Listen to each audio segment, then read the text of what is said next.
الحمد للہ رب العالمین والصلاة والسلام علی رسولہ الکریم وعلی آلہ واصحابہ اجمعین وعلی کل من تبعہم بإحسان الی یوم الدین. اما بعد، محترم بھائیوں اور دوستوں، السلام علیکم ورحمۃ اللہ وبرکاتہ.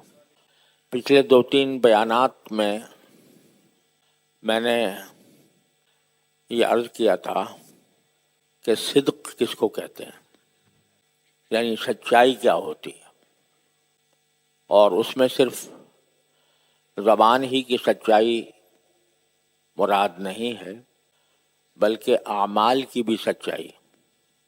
اور اس کا حاصل یہ ہے کہ جو بھی کوئی عمل کرے انسان، وہ اسی طرح کرے جیسے کرنا چاہیے.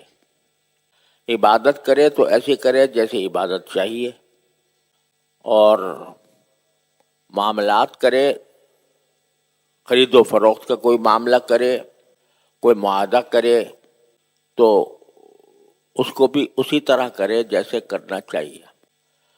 سورہ بقرہ کی آیت پچھلے مرتبہ میں نے اس کی تشریح کی تھی کہ کن لوگوں کو اللہ تعالیٰ صادقین قرار دیتے ہیں یا کن کو سچے قرار دیتے ہیں. تو صدق کی جب تعریف ہم نے یہ کی کہ وہ کسی بھی کام کو اس کے صحیح طریقے سے انجام دینا، یہ صدق ہے. اب اس صحیح طریقے سے انجام دینے کے 2 تقاضے ہوتے ہیں. ایک یہ کہ ظاہری طور پر وہ اسی طرح انجام دیا جائے جیسا حکم ہوا ہے. مثلا نماز ہے تو نماز اس طرح پڑھنا جس طرح اس نماز کو پڑھنے کا حکم ہوا یا جس طرح نبی کریم سرورد عالم صلی اللہ علیہ وسلم سے ثابت ہے. آپ نے فرمایا صلو کما رأیتمونی اصلی، اسی طرح نماز پڑھو جیسے کہ تم نے مجھے نماز پڑھتے ہوئے دیکھا. یعنی ظاہری شکل و صورت نماز کی کہ اسی طرح قیام ہو جیسا آپ نے قیام فرمایا، اسی طرح رکوع ہو جیسے آپ نے رکوع فرمایا، اسی طرح سجدہ ہو جیسے آپ نے سجدہ فرمایا.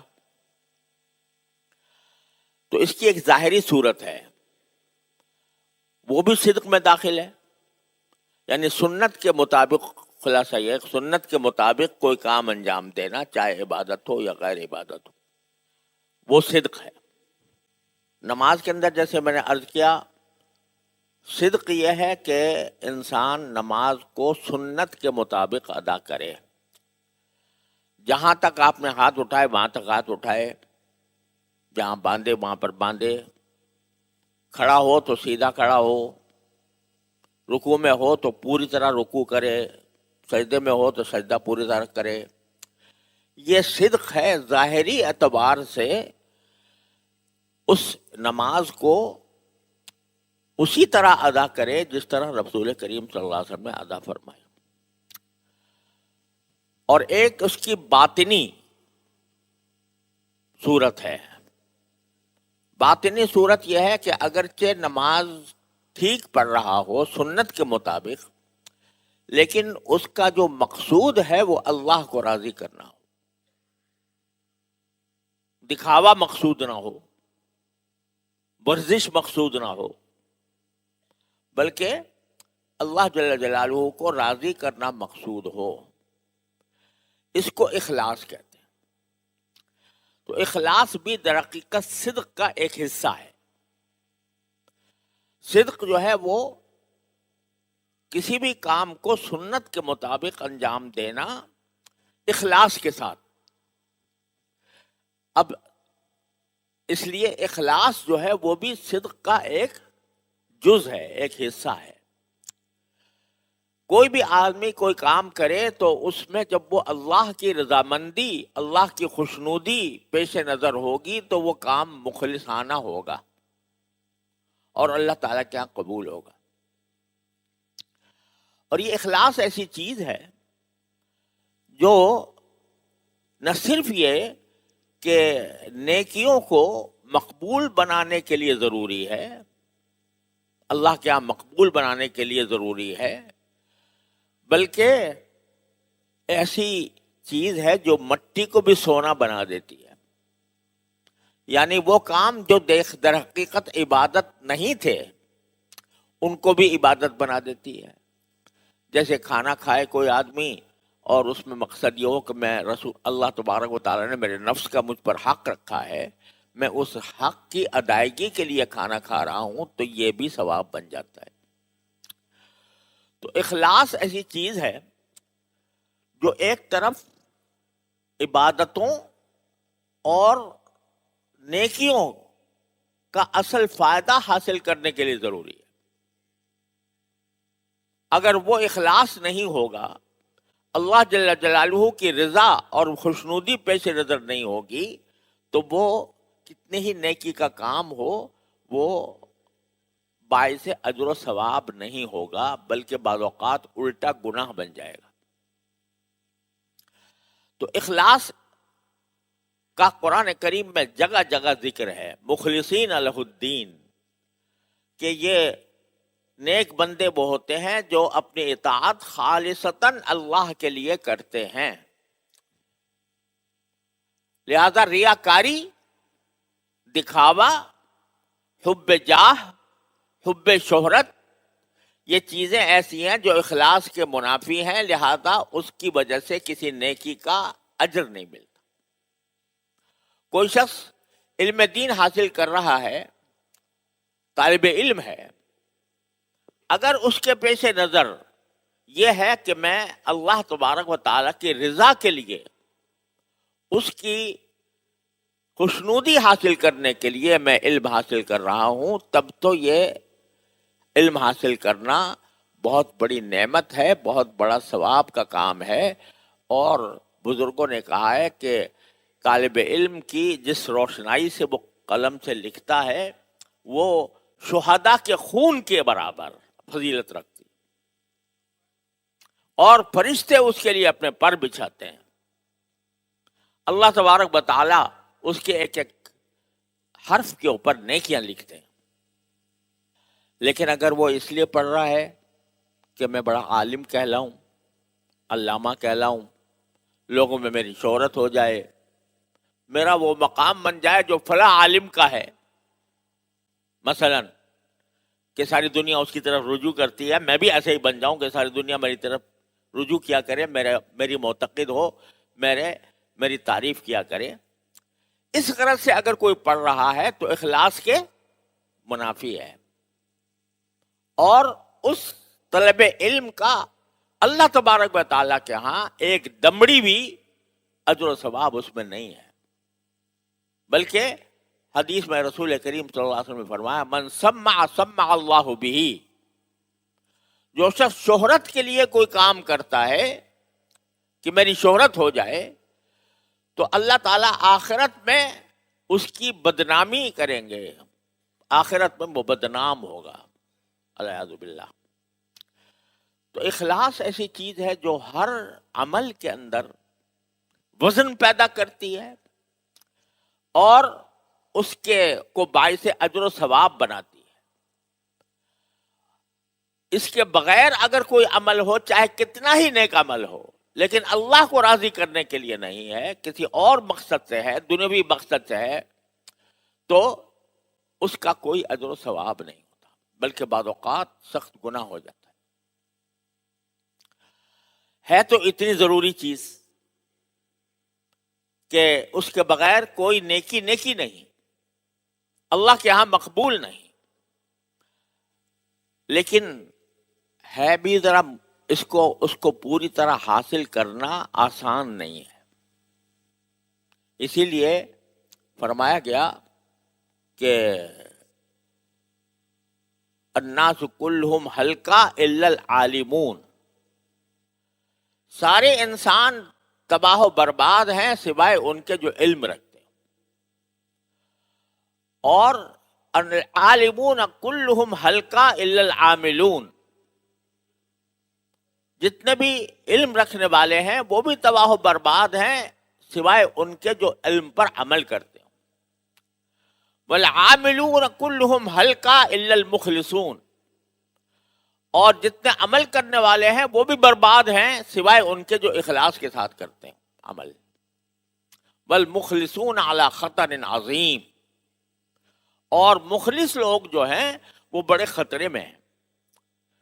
بڑے خطرے میں ہونے کے معنی یہ ہے کہ شیطان ان کو چاہتا ہے کہ ان کے اندر اخلاص باقی نہ رہے، طرح طرح سے اس کے اوپر حملے کرتا ہے، اور حملے کرنے کی وجہ سے آدمی کا رخ جو ہے وہ بدل جاتا ہے، اس کی نیتیں خراب ہو جاتی ہیں، اس کی وجہ سے اس کے عمل کو ضائع کر دیتا ہے.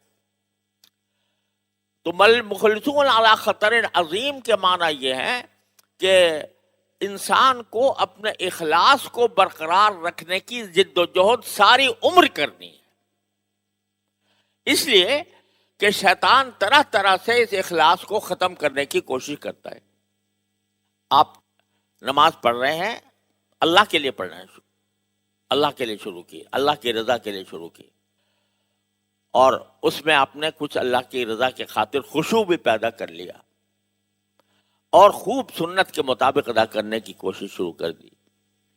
کچھ لوگ آ گئے دیکھنے کے لیے، تو ذہن فوراً شیطان اس طرف لے جائے گا کہ دیکھو یہ مجھے دیکھ رہے ہیں، تو ذرا میں اور اچھی طرح بنا کے نماز پڑھوں، ذرا اور بہتر بنا کے نماز پڑھوں.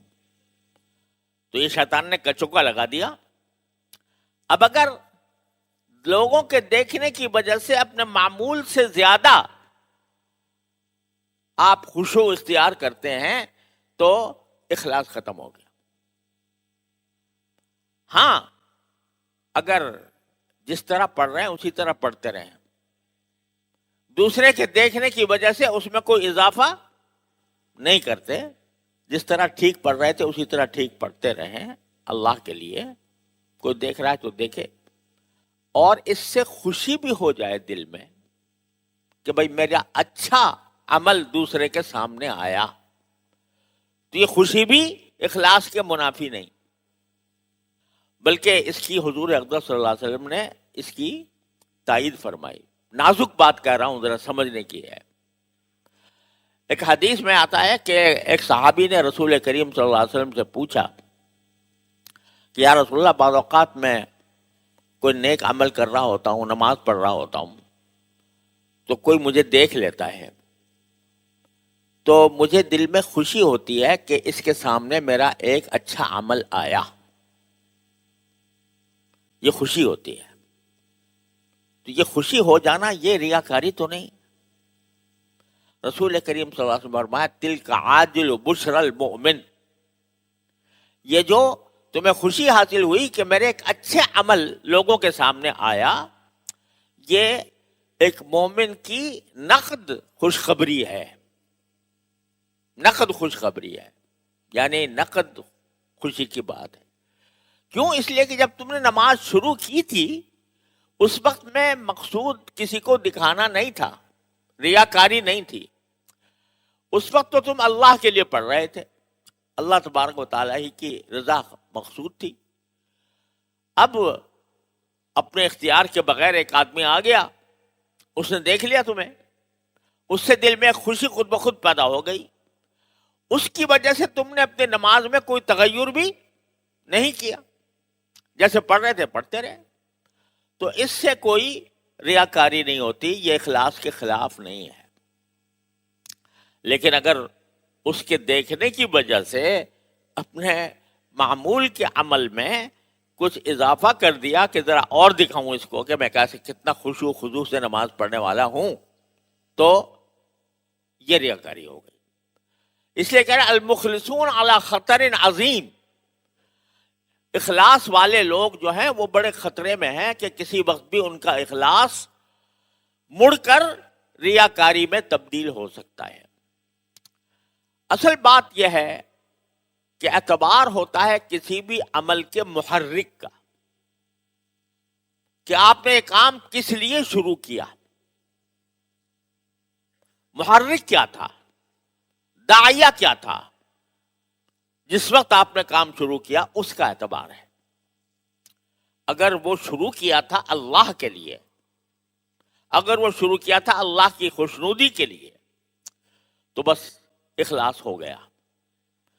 آگے جا کر آپ کے اگر دوسرے دیکھ رہے ہیں نہیں دیکھ رہے ہیں اس کا خیال آتا بھی ہے تو اس کی وجہ سے آپ اپنے عمل میں کوئی تبدیلی نہیں کرتے تو اس سے اخلاص پر کوئی اثر نہیں پڑتا.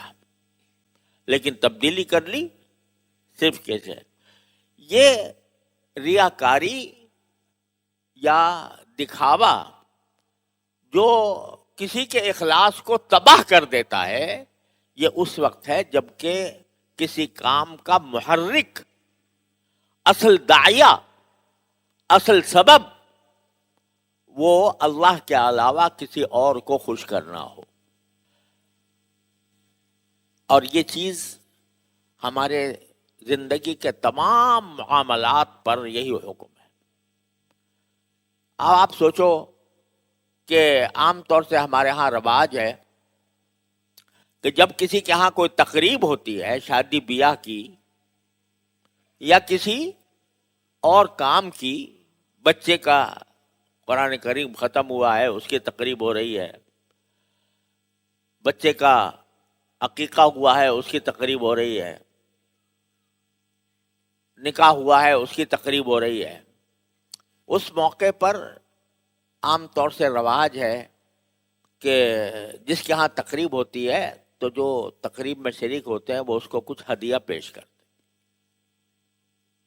ہدیہ پیش کرنا کسی بھی مسلمان کو محبت کی وجہ سے اگر کوئی ہدیہ پیش کیا جائے تو بڑی فضیلت کی چیز ہے.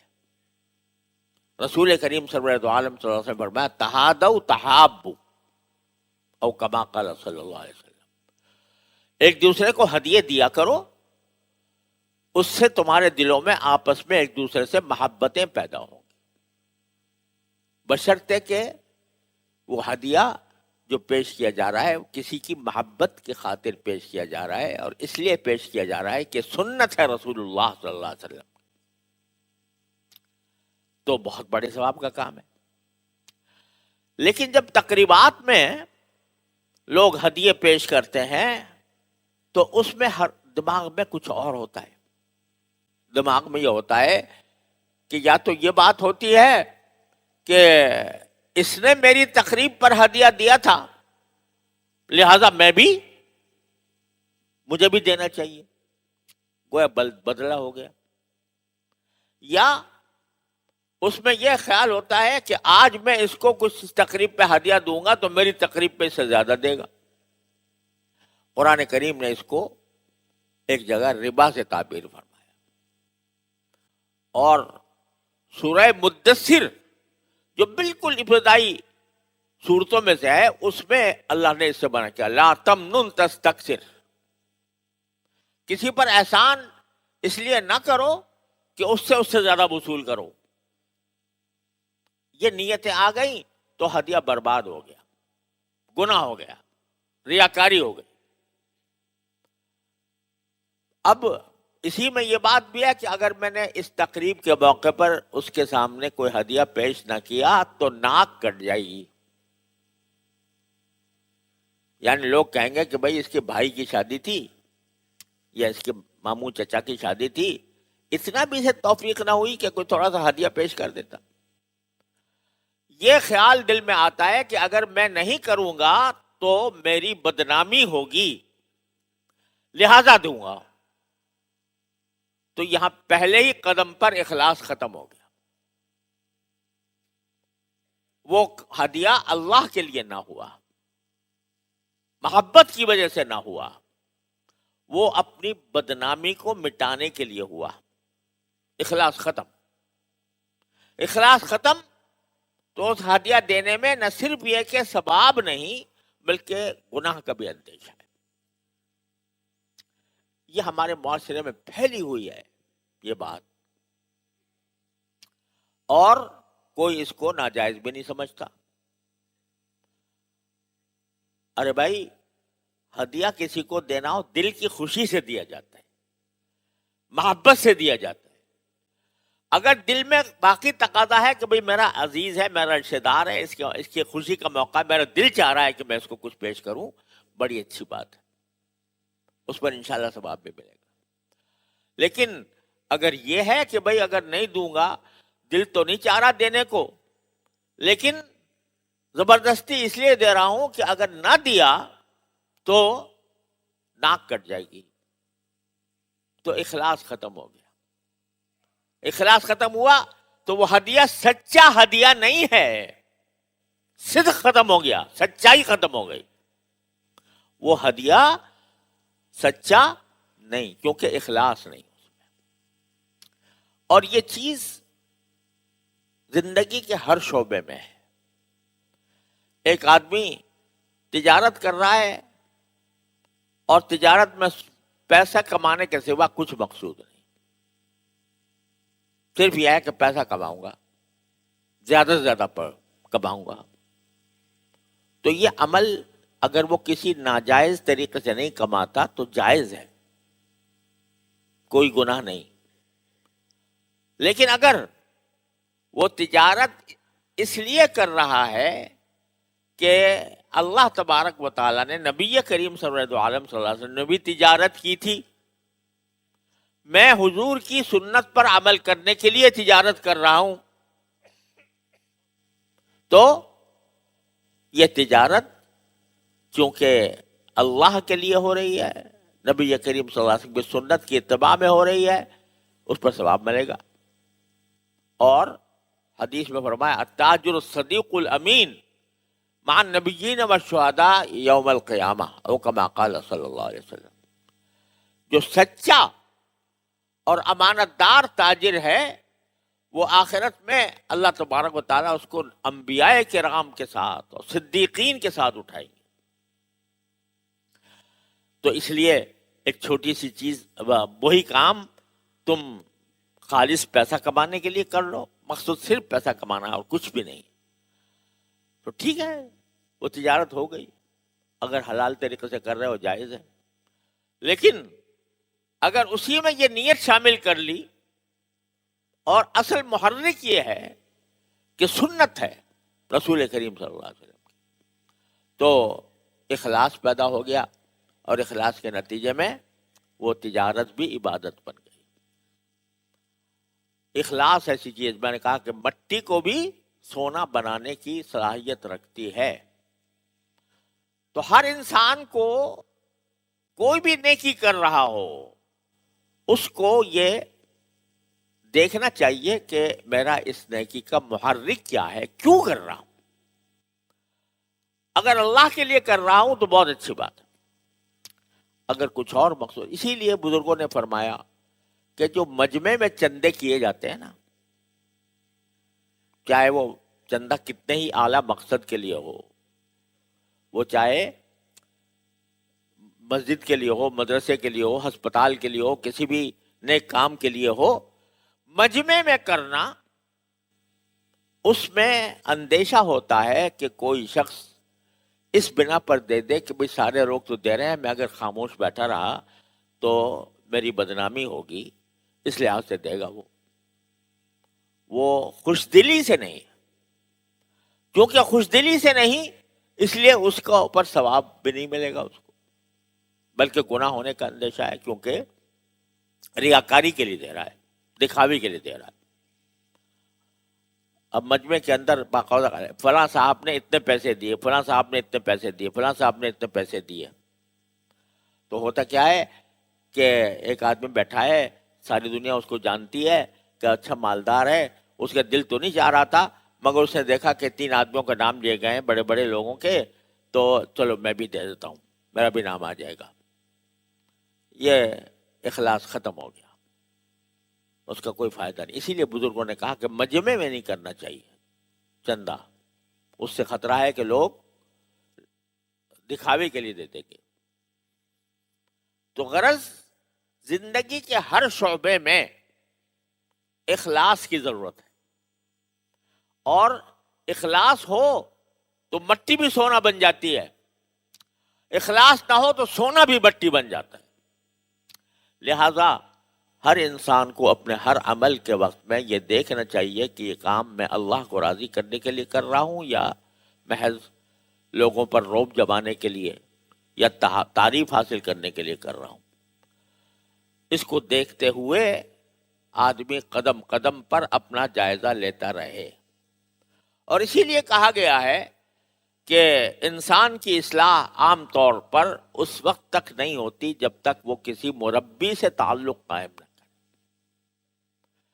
مربی کے سامنے اپنے حالات بتائے اور اس سے مشورہ لے کے اس حالت میں باقی میں یہ کام جو کر رہا ہوں اس میں اخلاص ہوا یا نہیں ہوا، وہ پھر راستہ صحیح بتا دیتا ہے.